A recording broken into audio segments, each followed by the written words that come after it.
കൃഷ്ണ ഗുരുവായൂരപ്പ. ഈ വരുന്ന ഡിസംബർ 1 ഗുരുവായൂർ ഏകാദശിയാണ്. വൃശ്ചിക മാസത്തിലെ ശുക്ലപക്ഷത്തിൽ വരുന്ന ഏകാദശിയാണ് ഗുരുവായൂർ ഏകാദശിയായിട്ട് ആചരിക്കുന്നത്.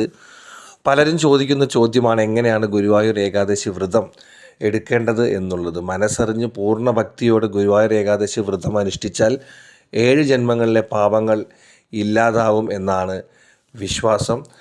അപ്പോൾ വ്രതം എങ്ങനെ എടുക്കാമെന്ന് ചോദിക്കുകയാണെങ്കിൽ, ദശമി ദിവസം, അതായത് തലേ ദിവസം ഒരിക്കലെടുത്ത് വേണം വ്രതം തുടങ്ങാൻ. ഏകാദശി ദിവസം മാത്രം വ്രതം അനുഷ്ഠിക്കുന്നവരും ഉണ്ട്. അന്ന് നിലത്ത് കിടന്നുറങ്ങുന്നതാണ് ഉചിതം എന്ന് പ്രത്യേകം പറയാറുണ്ട്.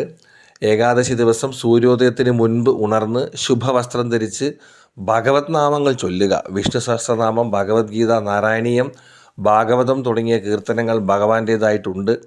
ഇതൊന്നുമില്ലെങ്കിലും ഓം നമോ ഭഗവതേ വാസുദേവായ എന്ന മന്ത്രമോ, ഹരേ കൃഷ്ണ കൃഷ്ണ കൃഷ്ണ ഹരേ ഹരേ എന്ന മന്ത്രമോ ചൊല്ലാം.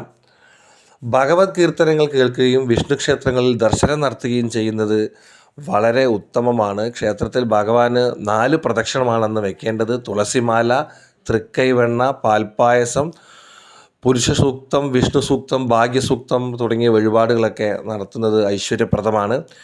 ഏകാദശി വ്രതം അനുഷ്ഠിക്കുന്ന ദിവസം അരി ഭക്ഷണം പാടില്ല. പഴങ്ങളും ഗോതമ്പ് കൊണ്ടുള്ള ഭക്ഷണങ്ങളും കഴിക്കാം. ഉപവാസമാണ് ഉത്തമം. തുളസി വെള്ളം മാത്രം കുടിച്ച് ഏകാദശി വ്രതം എടുക്കുന്നവരുമുണ്ട്. ഇത് പറ്റാത്തവർക്ക് ഏകാദശി ദിവസം ഉച്ചയ്ക്ക് മാത്രം ഭക്ഷണം കഴിക്കാം. അതും ഗോതമ്പായിരിക്കണം എന്ന് മാത്രം. അത്താഴം ഒഴിവാക്കി 2 നേരം മാത്രം ഭക്ഷണം കഴിച്ച് ഉപവസിക്കുന്ന ആളുകളുമുണ്ട്. 2-3 നാളിലെ പാപം മാറ്റും എന്നൊരു വിശ്വാസമുണ്ട്.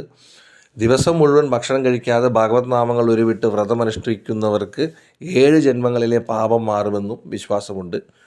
സർവ്വപാപങ്ങളും ഇല്ലാതാക്കാൻ മോക്ഷദാതാവായ ഗുരുവായൂരപ്പൻ്റെ അനുഗ്രഹമുണ്ടാകാൻ ഒരു ദിനം മുഴുവൻ നാമജപത്തോടെ കഴിയുക. കൃഷ്ണ ഗുരുവായൂരപ്പ.